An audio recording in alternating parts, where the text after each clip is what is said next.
ano yung, kasi kailangan niyo po talaga siyang ilipad sa daig no matter what on that day. So paano po ibinaba sa inyo ni PNP Chief Marbil na how did he say that to you?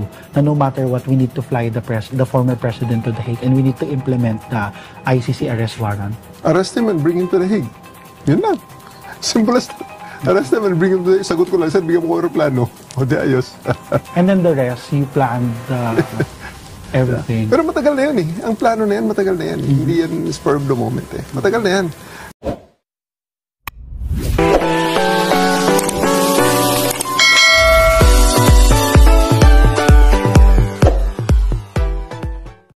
Maliwanag pa sa sikat ng araw. Ebidensyang hawak ni Senator Amy Marcos laban kay PNP Officer Nicolas Torre at ni PNP Chief Romel Marbil sapat na para tuluyang mabulok sa kulungan ang dalawa. Hindi pagsipot ni Torre at Marbil sa Senate hearing lalong nagpapatunay na guilty ang mga ito sa illegal na pagdakip sa dating Pangulo. Pero bago ang lahat, kung di pa kayo nakasubscribe sa aking channel, please do subscribe para mas updated kayo sa mga susunod kong mga videos. Lagot na!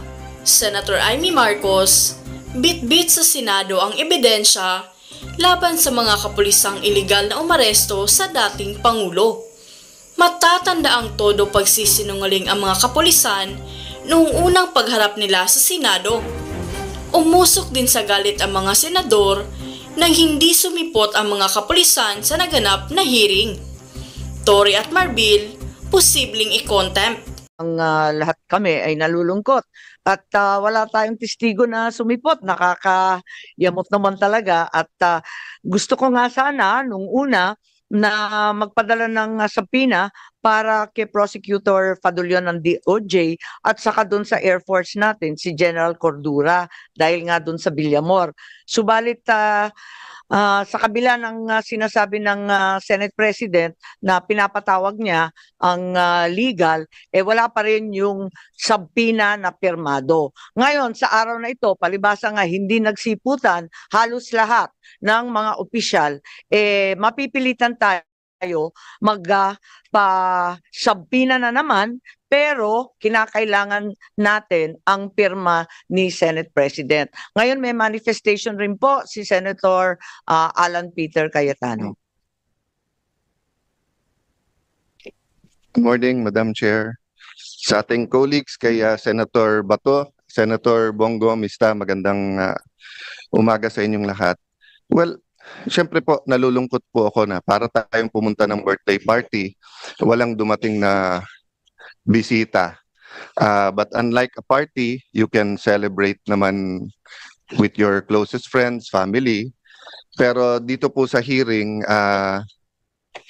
I think we can still be productive. But ayoko naman, Madam Chair, na pagalitan yung present dahil maraming absent. So may I take the opportunity to thank very much Attorney Alexis Medina, Attorney Santiago, Attorney Bernal. Alam namin na pag ganito kabigat yung issue ay may consequences din yung pagsasalita, may consequences yung pag-a-appear. But Madam Chair, I think, more than kind last hearing in terms of not pressing my questions kapag sinabi nilang sub judice. But just to clarify, well settled na yan whether sa jurisprudence or sa history ng Senate na mere filing of a case or mere pendency of the case does not stop the hearing, nor is it a reason for them not to discuss. In fact, pagka yung executive department, matetest pa nga yung consistency na kung ang sasabihin nila dito at sasabihin nila dun sa korte ay pareho. Yung sub judice rule kasi, and correct me later on, Attorney Medina, kung mali, it's really more of to protect the integrity of the court and the fairness para hindi dinidiscuss yung case, para hindi sila ma-pressure. Yung sub judice rule is not meant para yung kung may inconsistency sa ibang bodies, sa SEC, quasi-judicial bodies, or dito sa Congress or sa Senate. Kasi kung yun po ang kaso, di lahat ng ginagawa ng mga COM ngayon, ng mga TRICOM, QUADCOM, ang kailangan lang gawin ng witnesses nila ay mag-file ng kaso against themselves, tigil na yung hearing, no? Number two, there are many points regarding other guests. For example, General Torre, no? He's not covered by executive privilege unless the president talked to him directly. Ang executive privilege, sa pagkaalam ko, kasi kasama po ako doon, ako po nag-chair nung investigation sa ZTE nung na-discuss po itong mga issues na to at na-bring up for the first time in, at least in a recent history, yung executive privilege. Ang purpose ng executive privilege, pareho din ng purpose nung privilege na binibigay, for example, sa journalist, that hindi nila kailangan sabihin kung sino ang kanilang source, or kaya mag-asawa, or yung doktor at pasyente, or abogado at saka kliyente. Ang purpose kasi nun, the client and the lawyer can freely discuss. Ganun din, ang doktor at saka pasyente can freely discuss kasi they will not be compelled to testify, no? Against his client, against doctor. Pero lahat yan meron ding isa pong exception, no? For example, sa doctor, if iaminin sa kanya that a crime is about to happen sa United States, then they are required to say that. So ganun din po dito sa executive privilege. Malinaw sa Supreme Court ruling, you cannot use executive privilege if ang pinag-uusapan may crime ba o wala, or if it's to cover up a crime. At this point, we're not saying there is a crime to cover up, but I will bring up that point right now. So ma'am, of course, under your leadership, and syempre, may emotions naman talaga si Senator Bongo last time, kayo po. Ako, try ko lang pigilan. Talagang bantay na bantay ako ng asawa ko na huwag uminit ulo last hearing, no? Kausap ko rin ng Senate President na let's check the facts, apply the issues, wag mo nang banat ng banat kasi nga baka hindi natin nakita yung buong video. So having said that, I think lahat naman nahimasmasan, lahat naman po tayo ay nakapag-reflect. So I was reflecting on, and ma'am, pwede ba after this just to show a short video ni General Torre? Kasi ito ma'am, Republic Act number 7438, an act defining certain rights of a person arrested, detained, or under custodial investigation, as well as the duties of the arresting, detaining, and investigating officers, and providing penalties for the violation thereof. May I also, akin to court na pagkawala po o hindi pinayagan yung ebidensyang i-offer, dito i-proffer. No? So wala sila, pero hindi ibig sabihin hindi ko pwedeng ilagay sa record yung tanong at baka sa media nila sagutin, baka dito later on. Ang linaw po kasi dito, nakalagay po dito. Okay lang kay Senator Cayetano kasi may chronological presentation. One line lang. At saka si Senator Bato gustong pag-usapan din yung arrest. Sige ma'am. I'll leave just this one line lang para lang hindi mabitin yung train of thought, no. Nakalagay kasi dito, any person arrested or detained under custodial investigation shall be allowed visits by conferences or any member of his immediate family or any medical doctor or priest or religious minister chosen by him or by any member of his immediate family or by his counsel. Okay, hindi ko nahabaan kasi nga ma'am, I'll follow your advice. Ma'am, may penalty po to. Ang penalty nito, any person who obstructs, prevents, or prohibits any lawyer, any member of the immediate family or person arrested, detained, or under custodial investigation, or any medical doctor or priest or minister by his counsel from visiting and conferring privately chosen by him or by any member's immediate family with him, or from examining and treating him. Ma'am, by his choice at any time, I'll go back to the title at saka dun sa nakalagay. Nakalagay dito, hindi lang custodial investigation basta arrest or detained. So he was arrested and detained. So even if magdebate tayo na custodial investigation ba yun o hindi, no? So ma'am, ang ano po dito, ang penalty is imprisonment of not less than 4 years nor more than 6 years and a fine of 4,000 pesos. So ang question ko, meron na bang report dito sa arrest at kinasuhan ba si General Torre? Last question, ma'am. Tuwing magpapa-aresto lately, parang ang pinaka-effective si General Torre, di ba? So nung pina-aresto si Pastor Kibuloy, grabe yung mga nangyari at ginawa, di ba? Nung pina-aresto po si President Duterte, yun naman pinag-uusapan natin, nakita naman natin. Nung nag-hearing po ako tungkol sa tulay na sa Isabela na gumiba, hindi po nag-a-attend si Secretary Bonoan. Sinabi ko lang, kailangan ko pa bang i-designate si General Torre para kunin si Secretary? The next time, nag-attend na siya. So ito, tanong ko ma'am, pag nag-issue tayo ng subpoena at hindi siya mag-attend at kinontempt natin, pwede bang ang utusang kong hulihin si General Torre ay si General Torre? Kasi effective, no? Dinadaan ko lang sa biro, but I think of all his interviews and sa nangyari, this is my last point, ma'am. I'll submit to all my other colleagues. This is my point lang, ma'am. Nanunood kasi yung buong PNP. Nanunood yung mga teachers ng constitutional law, mga estudyante. Nanunood ang mga estudyante ng criminology.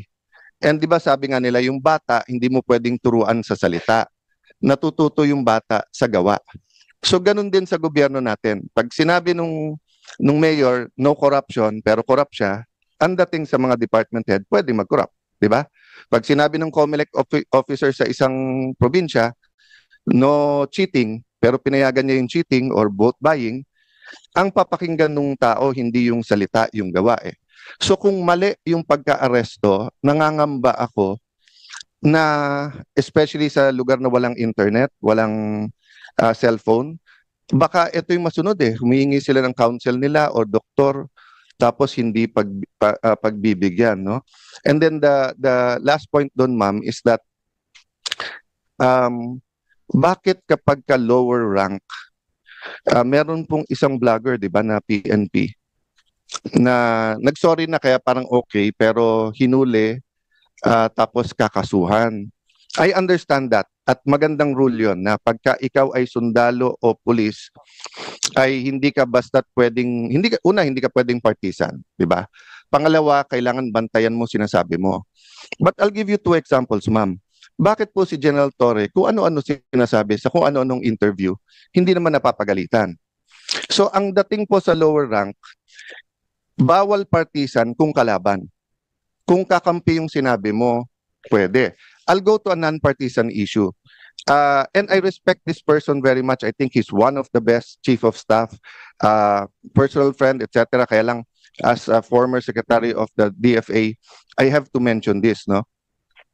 When the AFP chief of staff said, prepare kasi madadamay tayo kapag ka-invade yung Taiwan, tayo po ay may one China policy. Ano po ang magiging reaction natin nung sa Marawi siege kung sinabi ng China, prepare kasi pag sinugod nila yung Marawi kapag nilabanan nila yung secession sa Mindanao, mai-involve tayo. Magre-react din yung foreign affairs natin, hindi ba? Kasi nga may one China policy tayo. Don't get me wrong, ha? Ayaw natin ng gulo sa Taiwan. Nakikisimpit tayo sa democracy ng Taiwan. We want them to coexist with mainland China. But having said that, we have to be sensitive. So the right person to speak is either the DFA or the presidential spokesperson, hindi po sundalo or police, no? So I'll stop there, ma'am. Pero sana nga consistent tayo para hindi nalilito yung mga kawani ng gobyerno kung ano talaga ang tama at ano yung mali. Thank you, Madam Chair.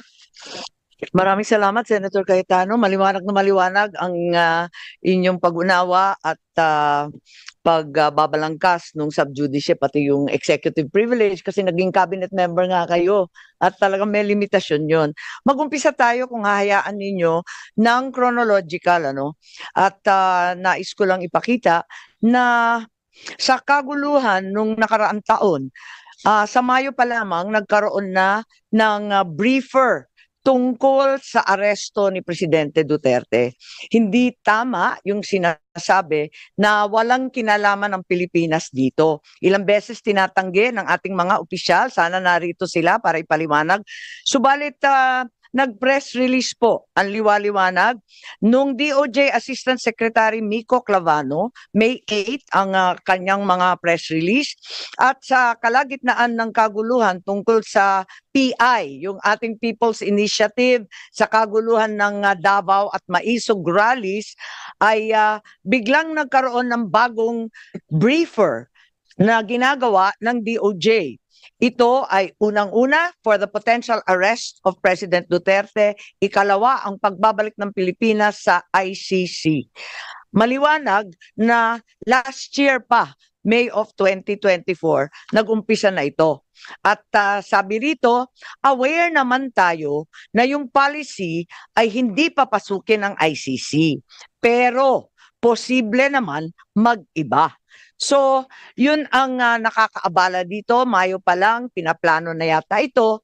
At kahit sinasabi ng ating kagalang-galang Secretary of Justice, sana narito siya, sabi niya, labas-masok ang dayuhan sa Pilipinas. Libo-libo sila, daan-libo pa ang pumapasok na waring di natin nalalaman. Ngunit, kilala ng ating Bureau of Immigration ang ilang ICC, mga tauhan na klaro na pumasok dito. Unang-una, maliwanag, si Maya Destura Bracken, dumating noong October 4, 2024. Siya ay galing US at interpreter siya noong ICC. Maliwanag po yan. At maliwanag din na dumating siya sa Pilipinas. Ikalawa, andito din yung protection expert para ipagtanggol ang mga testigo. Ang pangalan, William Rosato, dumating sa Pilipinas October 15, 2024. Mahabang pagpaplano to. Nakita din natin na may dumating din na isa pang protection expert at iba pang mga dumating na si Amir John Kasam. Dumating October 20. At yung investigador, dumating din sa October 24. Siya yung huli. Ang huling ICC na nasa record ko, October 24, Glenn Roderick Thomas Cala. Siya naman yung investigador at hindi ko alam kung kumpleto na ito dahil meron pang binabanggit na Robin Croft na abogado naman nila. At may binabanggit din sa kanilang mga usapin na bagong team ng 3 parating daw ng 19 October. Hindi ko na nakuha yung pangalan pero maliwanag na merong mga dumating na ICC at nagpakilala bilang tauhan talaga ng ICC na may kanya-kanyang espesyalidad. May protection expert, may investigador, may interpreter, may abogado. Klaro po yun at itinira, hindi natin sa sigurado ang binabanggit at sinulat nila sa kanilang immigration papers, Midas Hotel, Raffles Hotel, Diamond Hotel. Humingi rin sila ng protection detail and transport sa Pilipinas. So maliwanag na ang Pilipinas ay tumulong at talagang nagpakita ng partisipasyon. Matagal na ito, Mayo pa, tapos October pa, kaya nagtataka po tayo kung bakit tinatanggi ng ating mga opisyal na may ganito. I also received information na yung ICC personnel pala, may agenda, may mga impormasyon galing sa administrasyon na hinihingi. Ang mga hinihingi nila sa agenda nila, unang-una bank account records June 2016 to 2019 ng isang Peter Parungo. Meron din silang mga hinihingi ng mga blotter, mga seized evidence, radio transmissions sa Police Station 6 sa Batasan Hills, QC. Alalahanin natin na meron tayong bank privacy. Kaya nakakapagtaka bakit yung bank account records na kami mismo dito sa Senado hindi makuha-kuha naibigay sa ICC. Pati na rin yung mga tactical operations ng pulis, pati na rin yung records ng East Avenue Medical Center sa lahat ng dead on arrival between July 2016 to 31, 2017, lahat ng detalye ng postmortem autopsy at mga inspeksyon. Sana ipapatanong ko to sa ating kapulisan. Sabi nga ni Senator Cayetano, hindi naman yan sakop ng executive privilege pagkat hindi naman cabinet rank. Pero wala sila rito. Bakit nila ipagkakaila ito samantalang fully recorded naman ito? Ang liwaliwanag naman ito. Wag na tayo magbulahan. Tapos, itong agenda na sinasabing hiningi, siya rin ang lumitaw sa application for warrant ng ICC prosecutor. Sa madaling sabi, ang kaso sa ICC base sa ebidensyang binigay ng pamahalaan ng Pilipinas. I am asking these questions, I cannot help but wonder, while the administration has been claiming it did not help the ICC, why the prosecutor in his application for the warrant of arrest for PRRD cited the following documents as part of the evidence. Eto na nga, yung paulit-ulit nilang pinagmamalaki, dokumento ng PNP at ibang department, ang drug watch list maintained by the law enforcement, financial and bank records, forensic evidence na nanggaling sa PNP. Mahirap kunin itong mga katibayan na ito. Kahit mataas na opisyal, katulad ng senador, naghahagilap kami ng ganito, wala kami makuha. Paano nakuha ng ICC prosecutor kung sa mga salita at deklarasyon ng ating administrasyon ang sinabi, it will not lift a finger to help the ICC? Bakit? Verbatim, lahat ng hiningi nila, nakarecord sa agenda, yan din ang lumitaw na katibayan para sa warrant of arrest.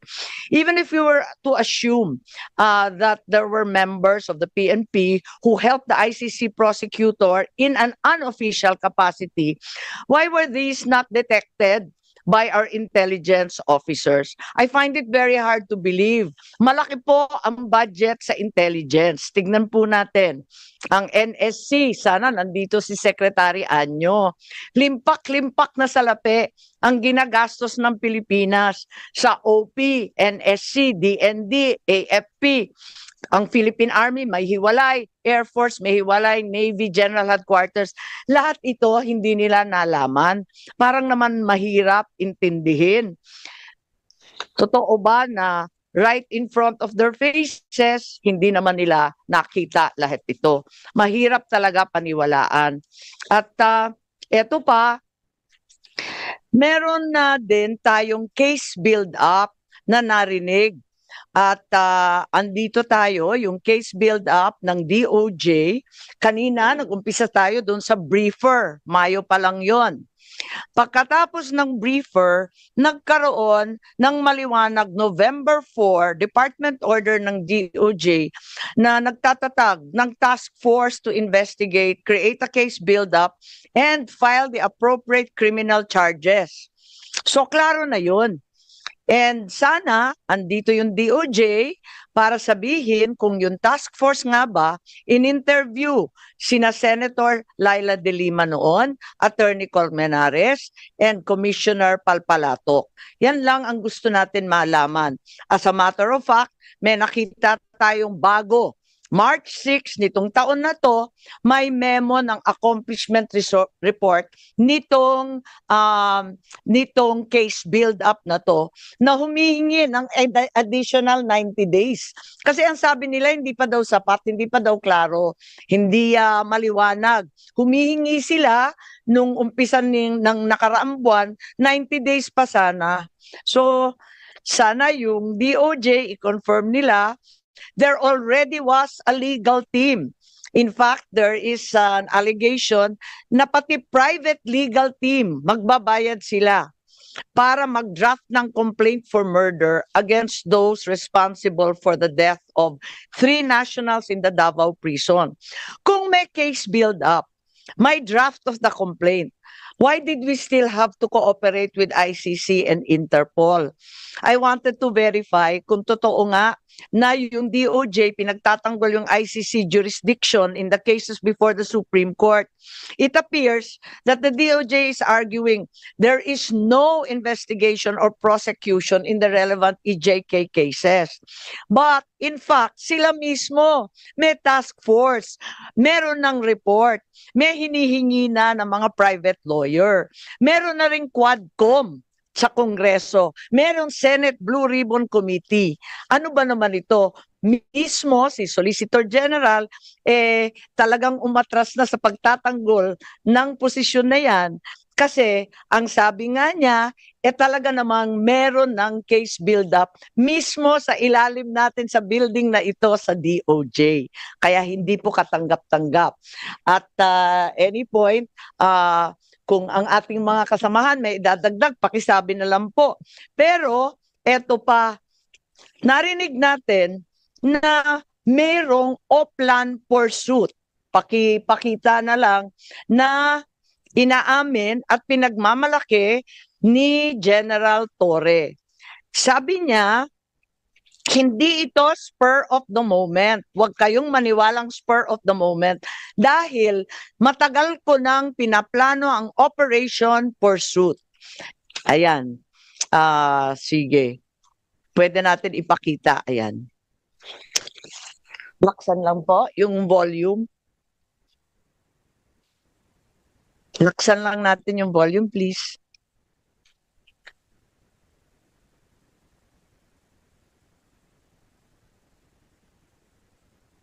Dapat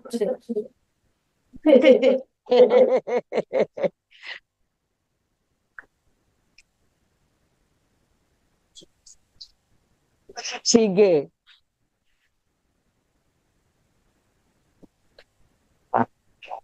Hindi nag-stop.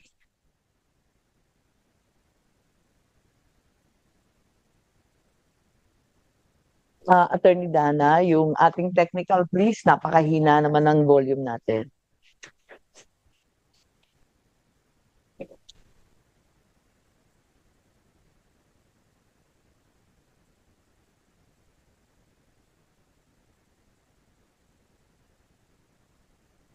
Paano yung kasi kailangan niyo po talaga siyang ilipad sa daig no matter what on that day. So paano po ibinabasa inyo ni PNP Chief Marbil na how did he say that to you na no matter what we need to fly the former president to the Hague and we need to implement the ICC arrest warrant? Arrest him and bring him to the Hague. Yun lang. Simple as that. Arrest him and bring him to the Hague. Sagot ko lang, sir, bigyan mo ko aeroplano. O di ayos. And then the rest, you planned everything. Pero matagal na yun eh. Ang plano na yan, matagal na yan. Hindi yan spur of the moment eh. Matagal na yan. And nagkataon lang na talagang yun, the opportunity arose.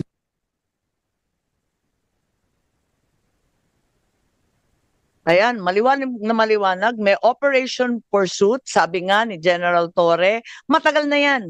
Hindi yan spur of the moment. Inutos ni General Marbil, ang Chief PNP, and the operation was planned as early as January 2025.